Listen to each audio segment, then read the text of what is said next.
With this design, some of the things that are really unique about it is that we have different angles of body parts and different things that we can change. So I'm going to show you from beginning to end the things that we need, and this is just going to be traditional applique. For anyone that doesn't know what traditional applique is, that is when you take a piece of fabric and lay it down over another piece of fabric and finish it and attach it with a decorative stitch, such as a blanket stitch or satin stitch. So the first thing that I'm going to do is pull in my design, and I have left arms, right arms, turned arms. We're just going to pull in one arm to stitch that. So I'm going to have that design pulled up, and then let's talk about the things that we're going to need for this. So you can see I have some things thrown here. So the very first thing that is very important is we need a wash away stabilizer, because we don't want the stabilizer to stay on the outside of the project. So this is a wash away. It feels more like a fabric. You're not going to use the type that's plastic like a film, because that's a topper. So that's the differences between those. So you can see that I'm pulling on my stabilizer. I want to make sure that I have it very firm and taut and locked in. And you'll see me kind of adjusting my hoop. I kind of say drum tight, drum tight. So the other things that you're going to need is a fabric for the arm. For me, I'm using just a muslin, and it's just a flesh tone. And then you're gonna need either a batting. You could use foam. I like the batting just because it's nice and easy to cut. And then you're gonna need a fabric that's gonna be on the back side or underneath the hoop. I know it seems a little confusing, right, to go under the hoop, but trust me, we got this. So the design typically, when you pull it in, is going to show several steps of the same thing over and over and over again.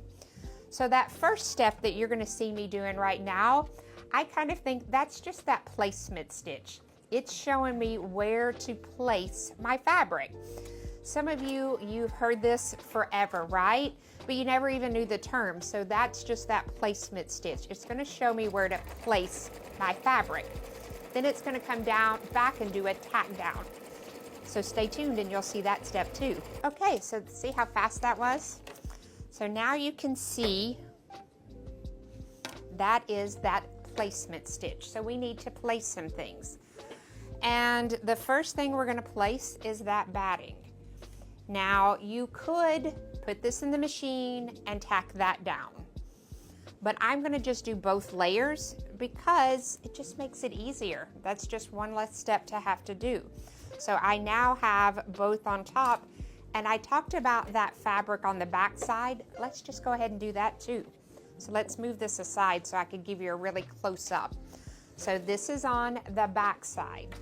So I'm going to lay that fabric, and let's flip it over, and I'm going to show you some of my little tips and tricks. So I have long quilting pins, and I just let it hang off just enough to where I can go under and pin, and then I'm just going to roll that around. See how easy that was? I'm not poking my finger, and down, back up, turn. I know I'm making this look super easy, because it is. Down and up, and then one more. Always, always, always pin from the top. Never, ever, ever put a pin on the bottom of your hoop, because you do not want it scratching the bed or getting it hung in something. So now we have the back side is pinned securely, and let's put that right back what I talked about. We have that batting, and we have our topping fabric. That just saves us some time. Let's do it all together at one time. So now I'm going to hoop that. I am going to peek to make sure, yes, everything went perfectly fine. I am going to change my thread because I used that thread just so that you could see it a little bit better. But I'm going to go back to that skin tone. We're going to do that tack down, take it off the hoop and cut it, and then we'll be ready for that finishing stitch. So, you know, luckily with the power of technology, this will fly by quickly. See how fast that was? So everything is secured. So on the back it's secured, the front. Now we're gonna have to cut those. So the first thing that I always do is go ahead and take those pins out to get those out of your way. That way you're not moving your scissors around and accidentally, you know, stick yourself. And again, you'll see all my videos always double curved. I tend to go in and do the fabrics, cutting them one at a time, just so I have a little bit more control over it. So the first thing I'm going to do is cut this flesh colored, and you'll see I'm just hugging right up next to it, and we'll cut away. And then we'll do the same thing with the batting, and I'll flip it over to the back, and we're going to do the same thing to the back fabric. Okay. Cutting's done, front and back. Now all we have to do is that finishing stitch. So like I said, when you see that on your embroidery machine and you see that same pattern again and again, that's what it's for. Some designers don't give you that, so don't take it for granted always. You have to kind of learn how to use your machine to go forward and backwards. But this one's beautifully done. So let's get that finishing stitch done so we can see what's next. Okay, see how fast that was? And you're gonna notice, so pay attention because I almost forgot and took it off the hoop. After that satin stitch, there's one more, and it's either a buttonhole or it's going to show you where to sew that button on. So just make sure you see it stop, you get excited with that satin stitch, there's still one more to go. So here I'm gonna just pop this out of my hoop, and I like to show how close I get because people ask that question. So again, remember we're using that wash away stabilizer. I'm gonna cut this out, and I want to get really close. So that way when I go to wash this away, and you can use Q-tips and I'll show you, but I do like to get as close as I can. Of course, I don't want to nick any of my stitches and undo all that hard work that we've just done, but I try to get in there pretty close. And that way it's just less that has to dissolve. And there we go. And I'll show you the magic of that in just a little bit. So now I'm going to show you a different way to applique with heat transfer vinyl. There are two ways to do this, tear away and a cutaway. It just depends on what type of material you're using. So the first thing I'm going to do, I don't need this whole sheet. So some of you know what HTV is. That's heat transfer vinyl. And you're used to using it with your cutter. Today we're going to use it a little bit differently. So carry your sheet, it's going to come off. So let's just take that off. Some of you know there may be a trash can, it may go on the floor, doesn't matter, right? So this is now fabric. You heard me right, it's fabric.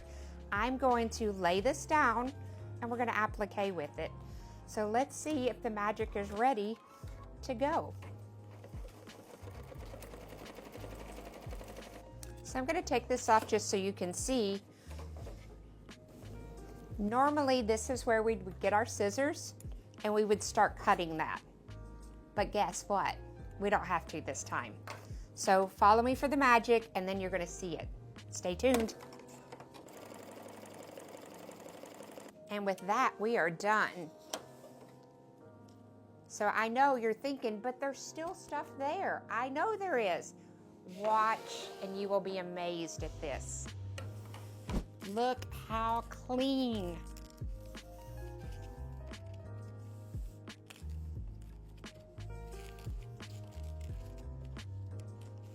Perfect. So the magic continues. This next piece, you can see I already have it ready. I'm going to pull this carrier sheet off, and this is Siser StripFlock. StripFlock is magical feeling. It feels like a faux velvet or a suede, so it definitely has a really soft texture to it. That's going to be hair, so perfect product for that. I'm going to go ahead and get this piece ready. I'm going back to that Aurora that we talked about earlier, and I'm currently going to stitch her crown, and I'm going to stitch it in this one. So follow along. Let's see her come together.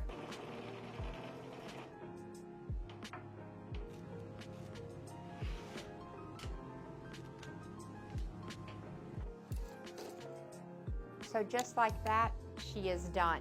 So I saved this because I knew that you would want to get the satisfaction that I get from this. So you saw the step, obviously, I cut that Aurora, but I did use that StripFlock, and you can see that I have done that satin stitch. So step in a little closer to watch the magic.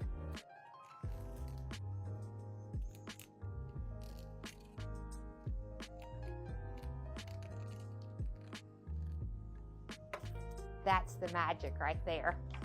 So we have done so much, and it has been so fun to get her put together. So you can see there's some things that you can do to add a little special touch to it. So one of those special touches is tulle, or bridal netting is another word. You can get this at almost any fabric store, any craft store has it, Walmart has it, and it's just tulle. And did that not match beautifully?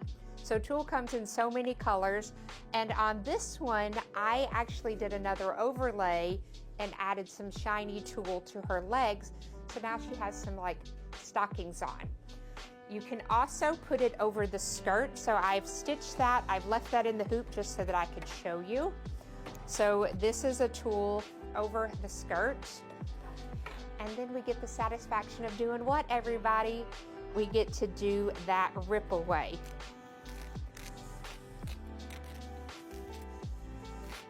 So much better than doing fabric, and I would never find a fabric that gives this kind of a sheen to a project.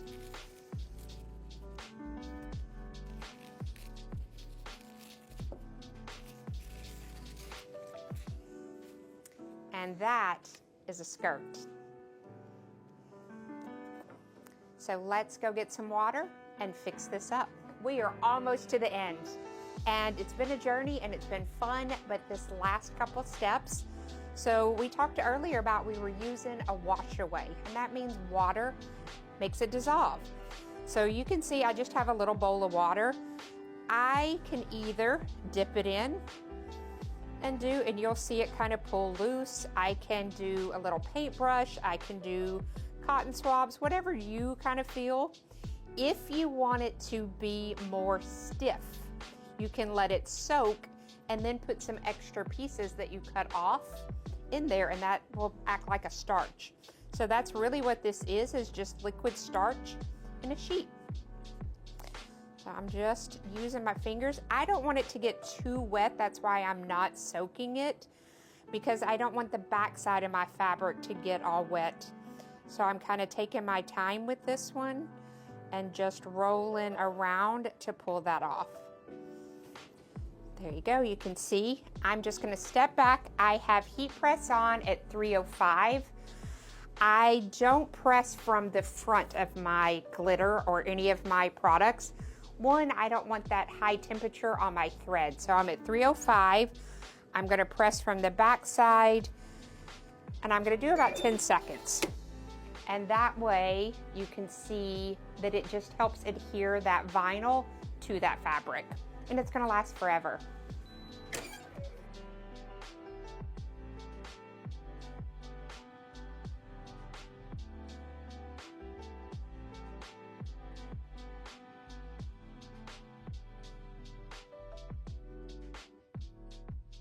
Thank you so much for following along as we created this project, and I really want to say a special thanks to Design by Juju. This design is so unique that you have different body positions, as you saw, and this is a way to really customize, and not only with fabric, but with all those different textures of vinyl. So today we used that Aurora, which was that color shifting. We used that StripFlock that had that like faux suede velvet feel. And we also use that glitter. All of those are different textures to really customize. So between fabric and between vinyl and between positions, glorious way to really make this project unique. Also, make sure to post so that everybody can see how you made yours. Thanks.